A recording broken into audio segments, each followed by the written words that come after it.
नमस्कार दोस्तों, मैं आपका सीए अश्विनी रस्तोगी। आज एक बहुत इम्पोर्टेंट डिसीजन जो आया है दिल्ली हाई कोर्ट का, इनकम टैक्स के 148 नोटिसेस के लिए जो टाइम बार्ड होने के बावजूद भी उनको डिपार्टमेंट ने इशू किए थे, उनको वैलिड ठहराया था। दिल्ली हाई कोर्ट ने उनको टाइम बार्ड करार दे दिया है। तो आइए समझते हैं section 148 reassessment of income tax का नोटिस क्या होता है और वो कब 3 ईयर की लिमिटेशन होती है, कब 10 ईयर की होती है। तो बेसिकली टाइम बार्ड होता है 3 ईयर। फाइनेंस एक्ट 21 में फाइनेंस मिनिस्टर ने 6 ईयर से 3 ईयर टाइम लिमिट कर दी थी, और 10 ईयर उन केसेस में जहाँ सीरियस इनकम एस्केप केसेस हैं, उनको 10 ईयर का पीरियड था। तो दैट मीन्स अगर असेसमेंट ईयर 1920 की बात करें तो 31 मार्च 20 तक नोटिस इशू हुआ है, तो 148 ए स्मॉल बी में नोटिस इशू हो सकता है और वो 148 में ट्रीट होगा। अब बात आती है 10 ईयर की।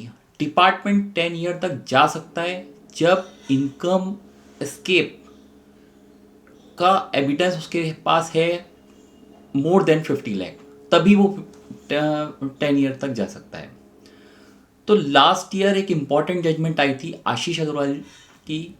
उसमें सुप्रीम कोर्ट ने जो taxation other law relaxation amendment act 2020 था, जहां पर कोविड पीरियड में जो नोटिस इशू हुए थे, डिपार्टमेंट को डिले हो गया था, तो 30 जून 2021 तक भी नोटिस इशू किए गए थे। जो असेसमेंट ईयर पुराने थे उनको भी सुप्रीम कोर्ट ने वैलिड करार दे दिया था। उसके बाद सीबीडीटी इनकम टैक्स की नोटिफिकेशन सेक्शन आई, जिसमें उनके बेसिस पर डिपार्टमेंट इस तरीके के नोटिसेस दे रहा था।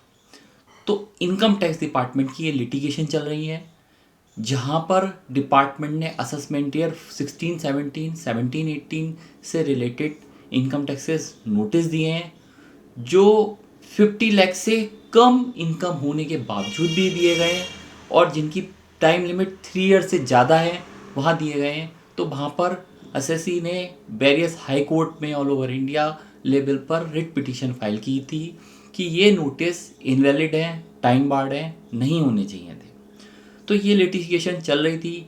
कल गणेश लाल के केस में दिल्ली हाई कोर्ट ने एक फैसला सुनाया है, जिसमें कहा है कि आप सीरियस इनकम एस्केप है तो उसी केस में, दैट मीन्स अगर आपकी इनकम डिपार्टमेंट ने कोई इनकम एस्केप ऑब्जर्व करी है और उनके पास एविडेंसेस हैं, तभी मोर देन 50 लाख के केसेस में 10 ईयर तक जा सकते हैं, अदरवाइज नहीं। तो कहने का मतलब है हमारे पे नॉर्मल डिपार्टमेंट के पास रीअसेसमेंट करने का पीरियड है 3 year from the end of the relevant assessment year, और उसको 10 ईयर तक वो डिपार्टमेंट लेके जा सकता है, but only in case of income escape assessment more than 50 lakh. They have evidence. उस पर सेक्शन 148 इस कैपिटल ए स्मॉल बी ए में नोटिस इशू करेगा। उसके बाद एसएससी उसका रिप्लाई फाइल करेगा, और एविडेंस भी डिपार्टमेंट से मांग सकता है कि आप पे क्या रीज़न टू बिलीव है। तो यहाँ पर लिटिगेशन चल रही थी, तो ये क्लैरिफाई हो गया कि now department can not go in travel beyond the time limit. तो टाइम लिमिट उसकी 3 ईयर और 10 ईयर तभी होगी जब 50 लाख से ऊपर के सीरियस एस्केप असेसमेंट का केस होगा। तो जो भी आज की डेट में इस असेसमेंट ईयर 16, 17, 17, 18 से रिलेटेड जो भी असेसमेंट प्रोसीडिंग चल रही थी, वो वॉइड हो जाएंगी, चाहे आपने इसकी रिट पिटीशन फाइल की है कि नहीं की है। आप इसका रेफरेंस ले सकते हैं अगर आपकी जुरिसडिक्शन है तो। अब इम्पॉर्टेंट बात ये आती है कि डिपार्टमेंट पे 3 ईयर का टाइम लिमिट है। असेसमेंट ईयर 2021 का नोटिस 148 का डिपार्टमेंट 31 मार्च 24 तक इशू कर सकता है, और 10 ईयर तक भी जा सकता है only in case they have income escape more than 50 lakh. तो आप अपने इम्पॉर्टेंट है कि आप अपने डॉक्यूमेंटेशन को प्रॉपर मेंटेन कीजिए। इस वाली जजमेंट से जो हमारा आया है वो तो केवल उन पर्टिकुलर असेसमेंट ईयर 16, 17, 17, 18 से रिलेटेड जो जिनकी प्रोसीडिंग चल रही हैं उनको ही एडवांटेज मिलेगा, और उनको भी मिल जाएगा जिन्होंने रिट फाइल नहीं भी की है।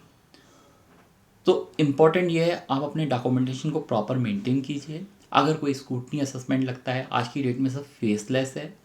आपको हो सकता है कि आपका केस दिल्ली में हो रहा हो और आपका असेसिंग ऑफिसर कोलकाता या कहीं और बैठा हो, तो आपको ऑनलाइन प्रेजेंट होना है, डॉक्यूमेंटेशन को सब ऑनलाइन अपलोड करना है, और उसकी assessment proceeding online faceless manner में होनी है। सेम वे अगर एओ का ऑर्डर आ चुका है तो आपको सीआईटी अपील के लिए भी आप फेसलेस अपील प्रोसीडिंग हो रही हैं। तो आपको अपनी डॉक्यूमेंट प्रॉपरली मेंटेन करने हैं और वो इस तरीके से प्रेजेंट करनी है कि आप अपनी बात कह पाएँ। अगर आप अपनी बात कह नहीं पा रहे हैं तो एओ 144 में बेस्ट जजमेंट असेसमेंट ऑर्डर कर देगा, और आपको सुनवाई का ऑप्शन मिलने के बावजूद भी आपके डॉक्यूमेंटेशन अगर सही से प्रेजेंट नहीं हो रहे हैं तो एओ आपके खिलाफ इस तरीके का ऑर्डर पास कर देगा। फिर आप सीआईटी अपील आईटीटी में जाते रहो, उन बात से कोई फ़र्क नहीं पड़ता। टैक्स जमा रब करना पड़ेगा, स्टे मिलता नहीं है। 20% का मिनिमम तो टैक्स जमा करना ही है, तभी स्टे ग्रांट होगा। तो एक ये इम्पॉर्टेंट जजमेंट था।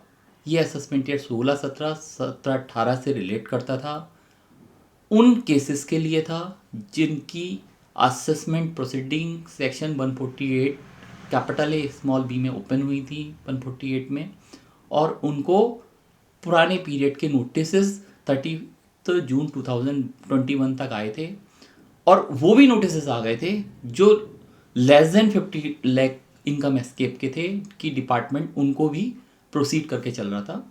तो वो अब क्लियर हो गया कि अब 10 ईयर का पीरियड उन्हीं के लिए है जिनकी income escape more than 50 lakh है, और एओ के पास आपके अगेंस्ट में एविडेंसेस हैं, आप उन एविडेंस को कॉल भी कर सकते हैं। तो थैंक यू, एक ये छोटा सा वीडियो आपकी क्लैरिफिकेटरी नेचर के लिए। Thank you.